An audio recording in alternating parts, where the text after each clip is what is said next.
Good afternoon, LinkedIn. Happy Thursday. Welcome to another edition of Let's Build Your Audience in HubSpot with Mr. Oakes. How you doing, man? I'm doing all right. People could watch this anytime. Here it's morning for me, but Yeah, indeed, indeed. I'm excited for today because we've set a good foundation, I think, and we'll continue to highlight previous shows that we've done about the foundational stuff, the stuff that you could just natively, you know, use out of the box almost, with HubSpot. We're talking about very simple configurations to put in place to help know your audience and serve your audience. And I'm excited today because we're going to start talking about, okay, what else can we do? Like once we understand the strategy, how can we configure HubSpot? We're going to use the word custom objects. But again, it's already there in HubSpot, at least in this case for enterprise, but also the object library opens up a lot of new opportunities to gather this information. But just because we say custom, uh, no code usually involved. Like this is configuration of tools that already exist and come with the portal. So excited to really take it to the next level with, creating experiences that help us understand our audience. yeah, it's I am too. This is an area that particularly as it's more available now than it used to be in HubSpot for users, because uh, the while there I've heard both positive feedback and negative feedback out there in the world about the change to seat pricing. It does bring enterprise features, which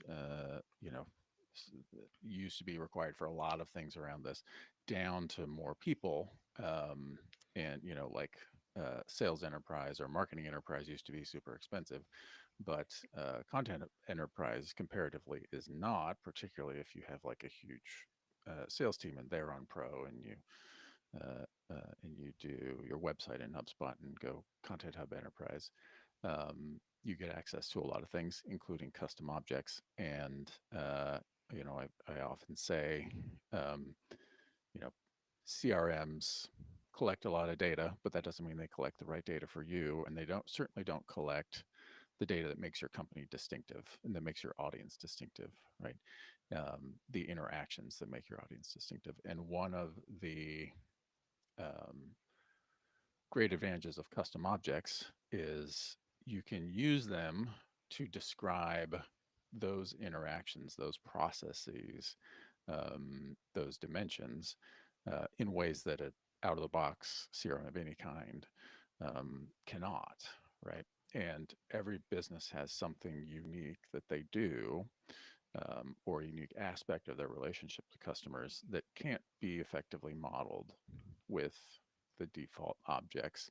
And there's a lot of, we're going to have to use some like technical, is maybe not properly technical, but we're going to use some domain specific HubSpot language to discuss this. We have to.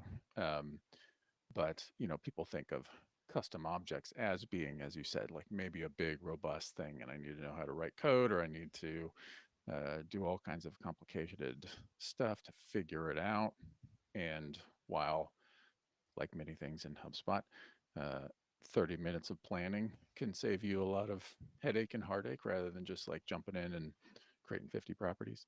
Um, they are really flexible.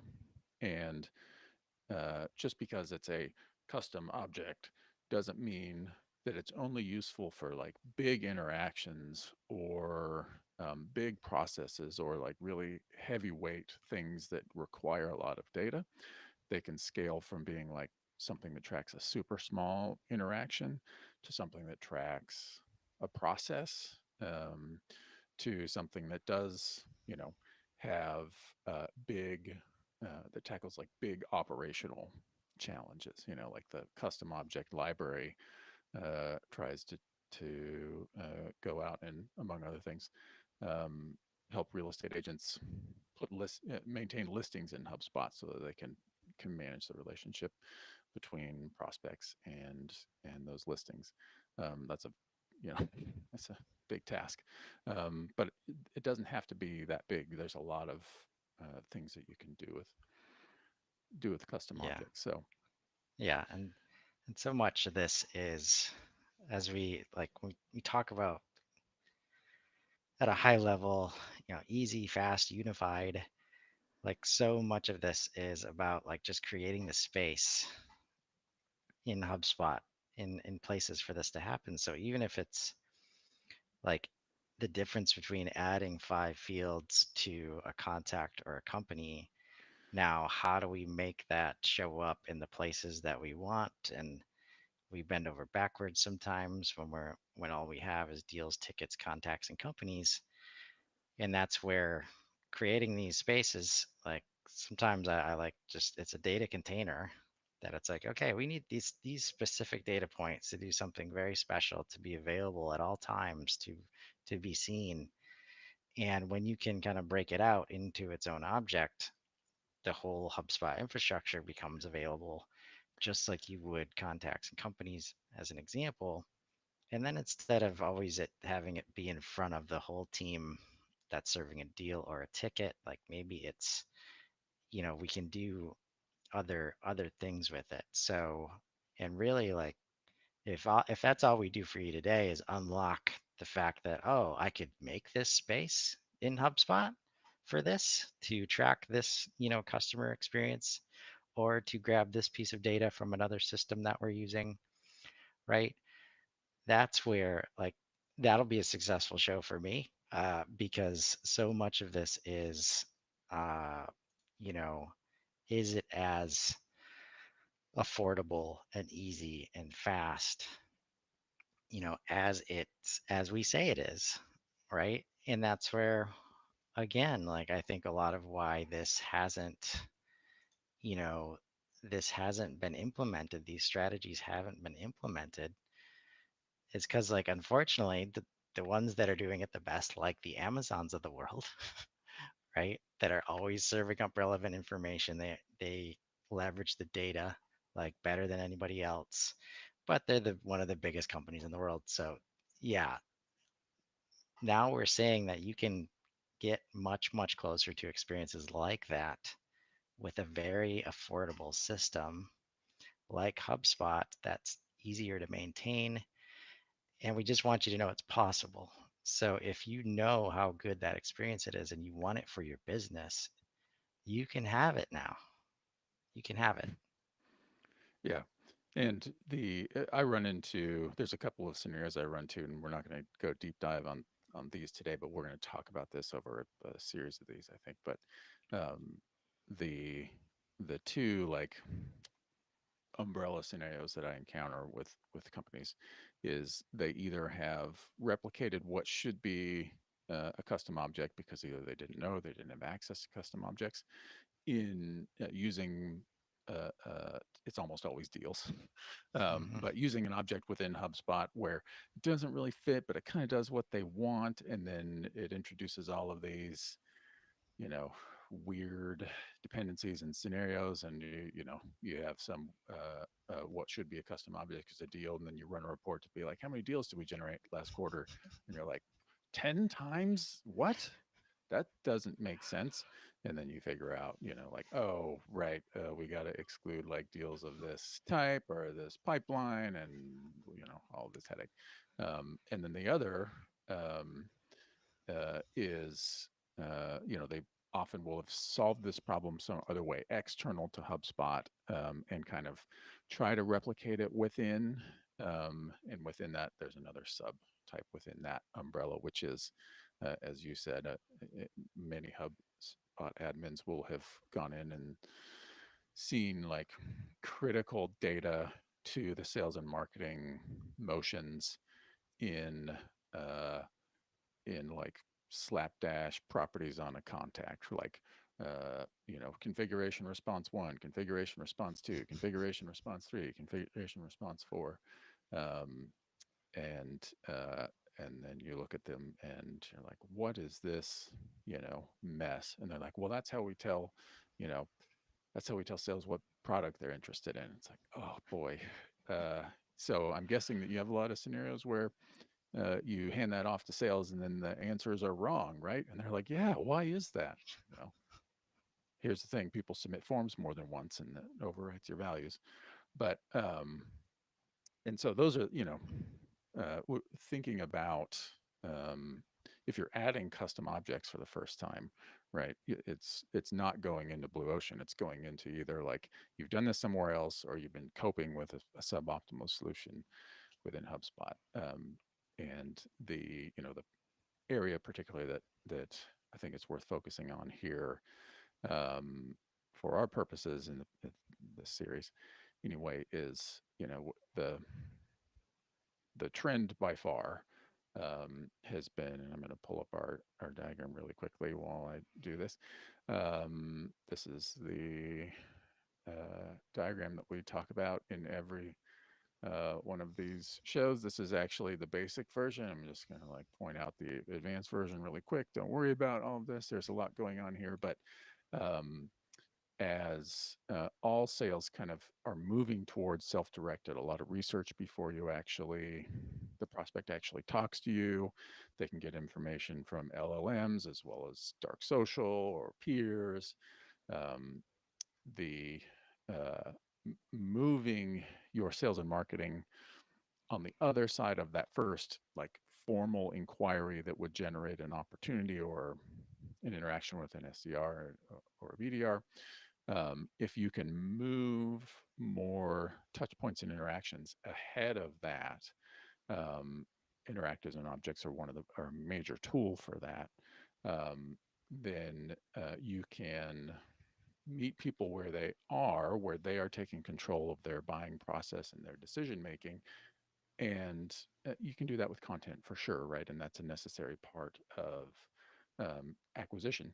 But you can help them like resolve that problem and help them evaluate that decision from the context of like your positioning and how you are unique, which just generalized research where you wait for an inquiry form isn't can't do for you, right? Yeah. And custom objects are really helpful for that um, in HubSpot because you can take that data collection out of an area where you probably have a lot of infrastructure built, which is like an inquiry form or similar that uh, feeds into automations that generate um, lead objects or generate deals and trigger outbound calls and things like that. And just say like, look, this early stuff where people are coming around and kicking the tires and thinking about it and just trying to try things out, and we learn it's ineffective for us to try to reach out to them. We just don't get any responses, or they're like, I'm just still thinking about it. Um, Custom objects give us a lot of tooling to not only put those interactions in front of people, but actually store that information for later use during the sales cycle or for recapturing attention and nurturing flows and that kind of thing. Yeah. Um, And like, so examples that we're talking about, like ROI calculators, um, uh, self configurators, anything that like, because the powerful piece of that is like you see some pretty elaborate setups because we've known for a long time, like if you can get buy-in in the process and you can help them feel like they're owning some of the process, that helps so much. And as we're hopefully as we show this, it's like this is why you can empower them to do this because just because they're making these selections doesn't mean like we're replacing sales, right? Like this makes sales absolutely. more valuable in Yeah. so many cases because And now, really better equips them, right? That's the yeah, thing.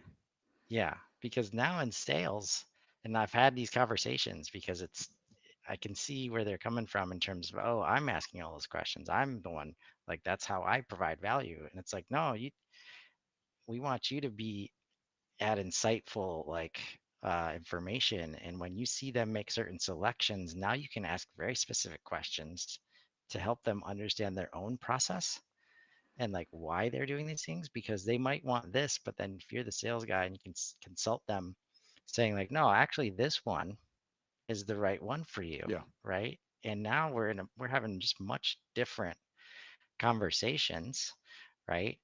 And when we know that our teams understand this, I've seen some very elaborate setups, and this is why when we talk about websites and the web tools, and we want to migrate from over here to in HubSpot, right?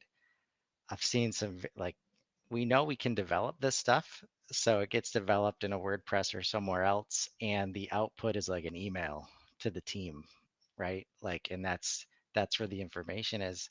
So when we bring that into HubSpot, it's like, yeah, we want that going right into properties in our system, so that we can use that information, right? Yeah, for sure. I mean, the uh, your examples, right? There's are great. Let's just enumerate some more of them right now. Like these all represent different things that I've helped clients do to serve prospects pre-inquiry, pre-purchase better. But like things like if you are just doing marketing quizzes, like that kind of thing, it's more B2C, but surveys or configurators or like readiness assessments for complex sales, for high friction sales, calculators, whether that's like an ROI estimator or like an actual configurator, any uh, purchase decision that has an application like process to qualify somebody. The like I call right for me's. That's like help me select a plan level in a SaaS context, or like a product selector. Like here are my requirements. Which of these would be right for me? Um, and right for me is also like a before and after kind of thing, like being able to snapshot um, where their thinking is when they kind of when you first touch them, and where their thinking evolves as a part of the sales process, right? And a critical thing that we can do with custom objects that we can't do if we just dump these properties over and over on contacts, which is because these are typically going to come from forms. They inherently land on contacts first if you don't do anything else. Um, is most uh, for for any purchase decision that isn't just like instantaneous. It's like tube of toothpaste. That buying decision takes less than 30 seconds typically, right? But if you are moving into a B2B context, or a multiple stakeholder context, or even a B2C that is a high friction purchase decision, um, you may have multiple stakeholders completing some of these like readiness tools, or configurators, or help me select, or quoting tools. And if that's one person and they are submitting it multiple times to like run what if scenarios, or if it's multiple people, you lose all visibility into that, not just the values, but also the timelines, um, to to kind of understand their journey, both when you are working with them in the sales process, but also when you're kind of doing retrospective win losses. Um, and I said all visibility there. I mean all easily available visibility.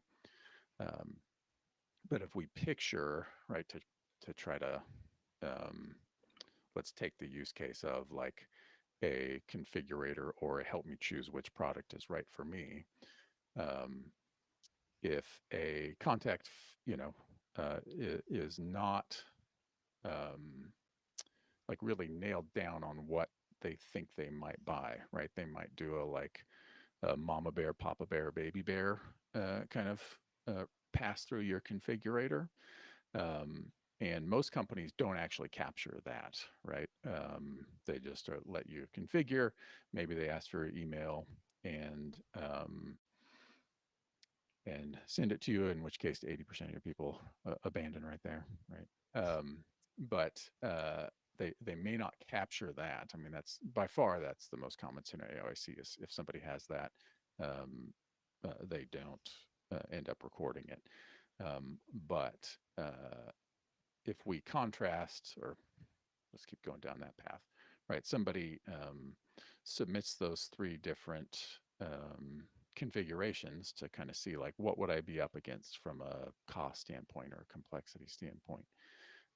If instead of just letting that data go as exhaust, or you know, you have five uh, uh, properties on the contact, and the first submission writes values to those five properties, and the second one overwrites those five properties with more value, and the third one overwrites those properties with five more values.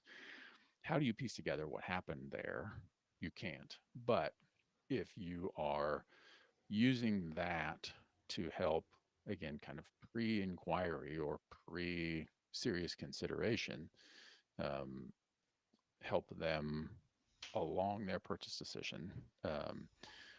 If you are using that as submissions to a custom object using any of these methods, which we can drill down at some point, um, what you have is records that contains all of the data that they configured plus anything else that you want to include via attribution data or whatever. So their contact history has those three, configurator selection number one, configurator selection number two, configurator selection number three. And if you feed that into your sales pipeline, like, if a deal ends up getting created, for example, in the future, your salesperson can say, like, okay, I know that you were looking at like, kind of, pretty varied applications of the product, a month ago when you submitted this, or 6 months ago when when I think you first kind of started exploring us. Where's your head at now? Have you kind of narrowed that down, or are you still uncertain and trying to figure out which is applicable? And that gets you can use that alongside all the other data that you've collected in the meantime, like inquiry forms or content consumption, etc. Right? Yeah. No, and sometimes like just sharing the process, being open about the data you have, like it's much more helpful uh, that they're being seen and heard, like, and they understand that because this is one of the places where it's like, oh, I think that's my job, or oh, I want to hear it from them, right? Like, yeah, that's a good tactic. That's the right way to have conversations. But the difference between just asking them cold when they've already given us all that information, like, I don't like that. But if you come and say, oh, I see you've given us all this information. Thank you. But I would love to make sure that I know what you mean when you say this thing. Can you give me, like, can you tell me what you mean there? Yeah. Right? Like, you're just in a much more trusting place, like right off the bat. And man, so much of this, especially when it comes to configuration, as everybody gets excited about all the CPQ stuff happening, right? Those tools are always built to build the deal and the quote. And it's like, we're just wait. It's like, okay, we'll wait for the information and it's just going to happen all out here. And, sales is going to, or we have a whole inside sales team just for this purpose to gather all the information and create the Right. quote. Even though it's all happening, it all exists in the system somewhere. We're just not prepared for this endpoint. So the only place we can go, anybody can go and look at the configuration is inside of the quote on the line item. When there are spreadsheets, there are very like the amount of effort that goes into these documents and the information in them, not in the system. It's like, wow, right? Yeah. Like, And, in scenarios like that, it isn't always, I mean, if you can get a uh, internal buy-in, often is a challenge there, uh, as well as like helping the customer understand how to effectively like self-qualify or self-quote. Those are the two objections that I often hear companies throw up of like, oh, we can't put a like calculator or a configurator up front because we don't know how complex it is, and like sales often has to like bubble it up to, you know to engineering or whatever. Um, and my two responses to that are, most people when they're at top of the funnel are just looking for ranges, right? They want to know if you're $30,000, if you're $300,000. So if you can't narrow that down at top of funnel, then that's that should be your strategic goal for the next quarter. Um, and and Yeah. everybody understands, and you can frame it with language. It's like, look, we're not committing here, we're just giving you this, and here's our expectations. um, and the other one is like, well, people don't really know, and we do a lot, it's a consultative sale and all of that.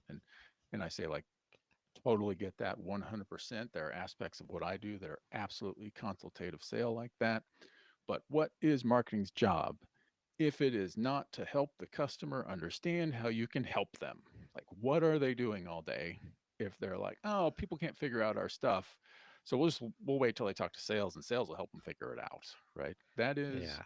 bananas to They take can't that attitude these days. they can't figure it out because you're not telling them anything like Right, prior to the time they talk to you. right, And no, no, you can't get away with that anymore. In some spaces you probably can because nobody's doing this, but people don't like it. They're settling for that process when the only thing they can do to understand your process is call for a quote, right? right. Yeah, Like, and that's where these same companies, and yeah, this, I'm getting a little harsh here because we got to take the kid gloves off. Like you say, and spend so much damn money on buyer intent data and that shit when these people will tell you exactly what their intent is if you give them the opportunity. So when you tell us that you want these just vast sets of data and you'll figure it out and you're going to like come up with the best targeting ever on that cold call and you're not doing any of this, it's like, no, you're wasting so much money when the people that really need the help, the real fits out there, will tell you everything that you need to know without you lifting a finger after this is set up, right? yeah. Yeah, for sure. And the like, there's so many facets to that, but one of the critical ones, that if anybody is working on this, ping me, because I would love to do a bunch of projects like this in the near future as this is evolving so rapidly. But um, a lot of companies burn a lot of calories trying to figure out how to both coordinate but also handle when you have multiple people working target accounts without knowledge of one another, right? Like a BDR, an SDR has got a director level person that they've been engaging with, and then like a like an enterprise division or geographic organization is going out top down at some of these accounts, and they've been working on that named account for 5 years or whatever. um, and and you have um, this kind of data captured from the C or VP level, right? And then you also have it captured from the director level, or somebody who has just gone out and inquired, right? And so you have some visibility of like, okay, we did this, like, which is right for me, that a VP did, over a glass of wine on a Thursday evening, because they're trying to figure out how am I going to equip my team to solve this, right? And a director who has been trying to make a case for your solution for 6 months has done four of these different like configurators, trying to say like, okay, if I do this and this, is this going to work? And coordinating with their team and trying to figure out, get it in the budget, for next year. And if you have, if the sales, uh, however you sales incentive structures unfortunately come into these kinds of things all too often. But if you surround that customer and you're like, okay, VP is describing their problems this way, director has been working on this for a while and they are describing their problems this way, uh, isn't imagine how long that would take you in sales conversations to uncover. If you're lucky, you would probably actually uncover it when you go to onboarding, and Mm-hmm. the director is like, well, we are glad that we're glad you're at the table, but here's what we're actually doing, right? And the problems that we are trying to solve at the grassroots level. and none of those are in the contract. So how are we going to do We this? just talked about that this morning. Right. Me and Willem, Um, right? it happens so often. And, you know, I like to say like, in those scenarios, nobody's wrong, right? Right. But you are, as the company selling in there, um, you're suddenly on the hook, right? Like contractually. And if they, if you understand their problems better because you've solved that problem so many times, part of your job is to help them understand their problems better, both pre and post sale. And if you can go into HubSpot and you have um, you've got these custom objects from the What's Right for Me configurator that's been fed into the contact, and you can see via association on the company account, you're like, oh man, you know, we got a whole bunch of people submitting these things. Let's see what everybody is looking at, right? Um, the next time you call that company, even if you aren't, you know, working an active deal, you have a lot of helpful context for to make that call effective and to open the door and get the next call, right? Um, Yeah. it's And if you so want to build amazingly trust, valuable. Yeah, you got to build trust with somebody, especially when there's multiple stakeholders, but still one champion, one decision maker. Um, Man, next time you talk to that director and you say things like, "What, how can I help you? What, like, as a salesperson, how can I help you move this?" Tell them when the VP fills out a form and says something very specific, right. right? Yeah, And just be like, "Hey, man, next conversation with the VP, like, do a 180 on how you've been talking about this thing, and you might get the signature right then, right, right? right. Yeah, That's how you help me as a salesperson." yeah, yeah, for sure.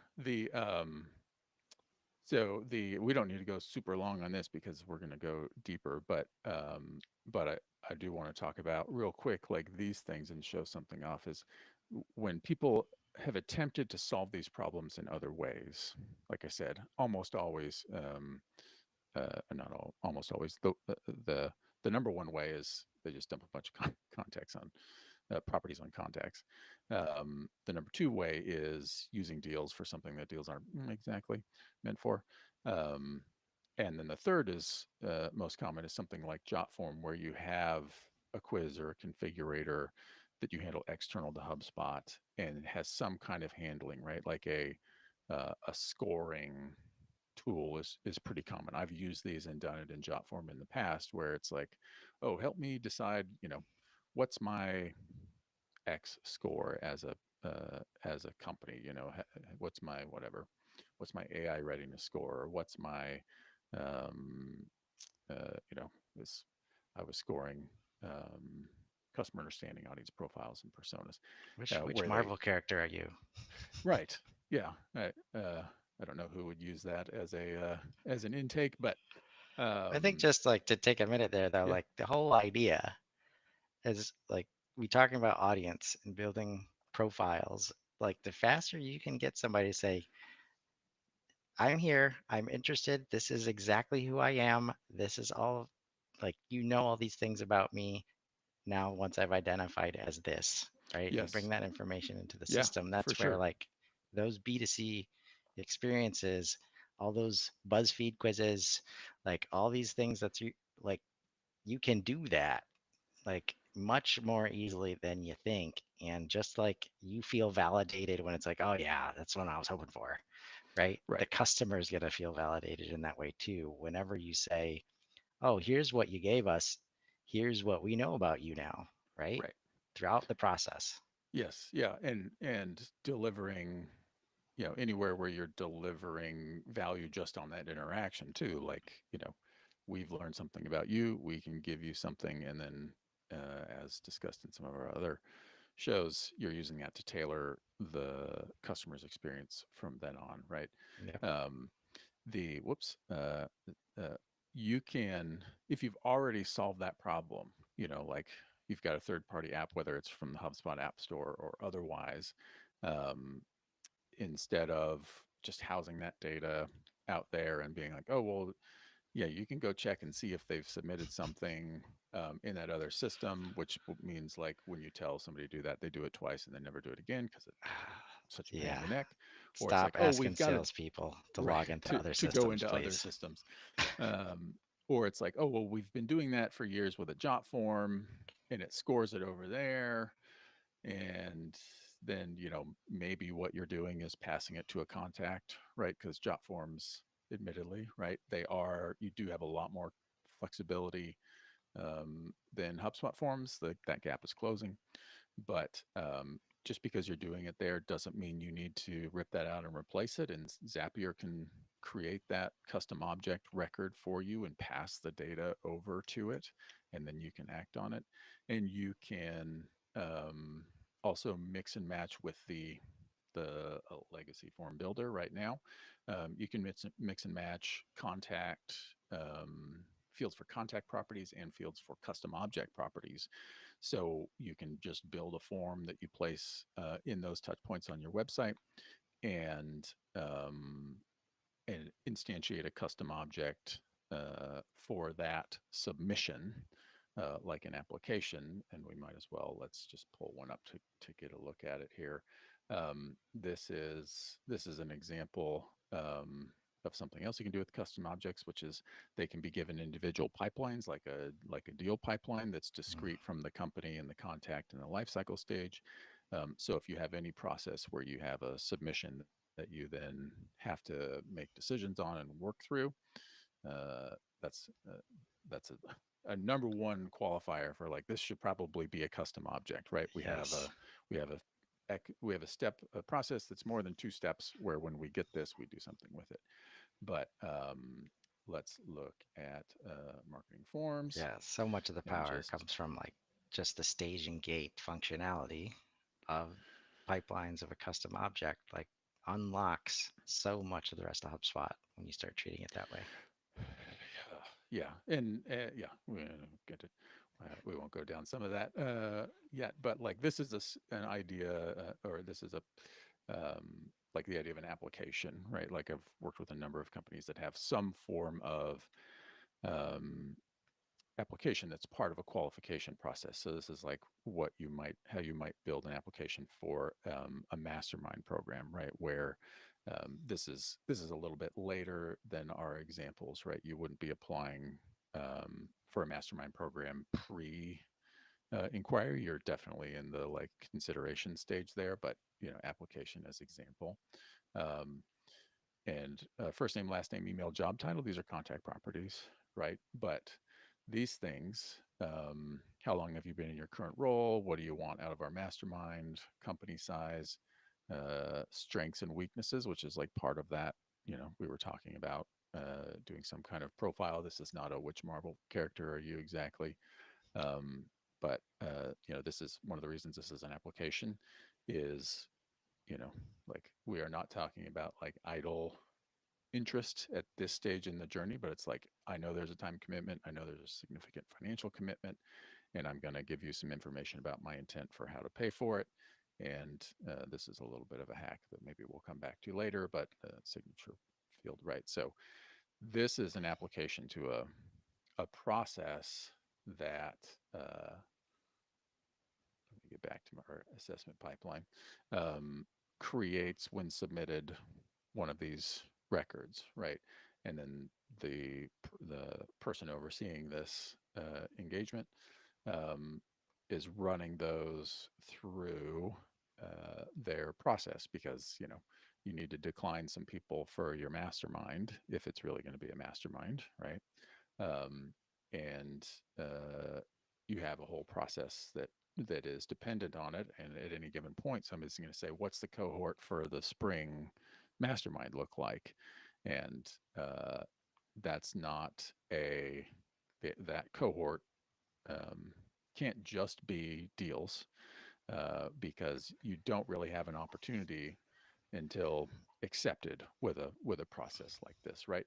And that is really hard to manage if every submission of this form creates a deal rather than Yes. stepping into a process, right? That it's not an opportunity yet, right? Real Uh, forecasting. right. Real forecasting. Yeah. So, you know, uh, that's that's why something technical like custom objects gets me excited about because it gives us a way to better understand, better model how we interact with customers, and not gunk up our systems and our processes, and which ultimately allows us to, you know, serve the customer better, to get out in front of that inquiry for the self-directed buyer and offer value and help them along their journey before they're even like ready to raise their hand, and still capture a lot of value from those interactions. Yes, yes, it's possible. And like, if I could just share my screen real quick, just to show like Yeah, HubSpot is going in this direction. Yes, if you need specific customization, and the custom object itself, that's currently in enterprise, but they understand, because there's other systems where it's like you can get custom objects right away, and right, but those are also the systems where just because you start with a blank slate, like, you're probably going to make a mess just because you make objects for all the things and there's no like guardrails and stuff like that. So that's kind of why we are where we are. But HubSpot is moving in the direction of understanding, like, we need to build data models that, support our business, right? And if we can align with the buyer journey, right, we're going to be in good shape. And we get over the hurdle of, oh, I don't see a place to have that information, so I'm not even going to try to get it, right? yeah, Or I'm going to try to get it on the phone. I'll make some notes in my notebook, and I'll be the only one with that information. So then yeah, when it shows up in onboarding, everybody's going to be surprised right. and be bad at each other. So this object library currently in beta, um, I believe, maybe not, maybe it's new. So check Uh, that. I believe it's still in beta. Is it? Okay. Uh, anyways, like, object library, they've added, and this is at all levels of HubSpot. So free, um, appointments, courses, listings, services, right? Activated objects can be used with all these tools, right? And, pro tip, if you don't have enterprise, uh, grab a services object and make the pipelines, like, call them whatever you want. And those are your sub objects. And it behaves a lot like, uh, custom objects. And that's where, when you look at a couple things like association cards, labels, and sidebars, Yeah, right? Like, the ability to associate this specific set of information throughout the process, pre-sales and post-sales, just unbelievably powerful. It's as powerful as you generally, like, can intuit. Like, it's intuitive and you just never had a place to put it. So it's like, okay, we're not going to use this system, or we're not going to do it, or if we ask for it on a website, it's just going to come into my email inbox and then I'll manage it, right? yeah, um, so it's here, right? And again, it can be done in a way, like, very easy to activate. And since we're separating from deals and tickets and contacts and companies, we can play a little bit.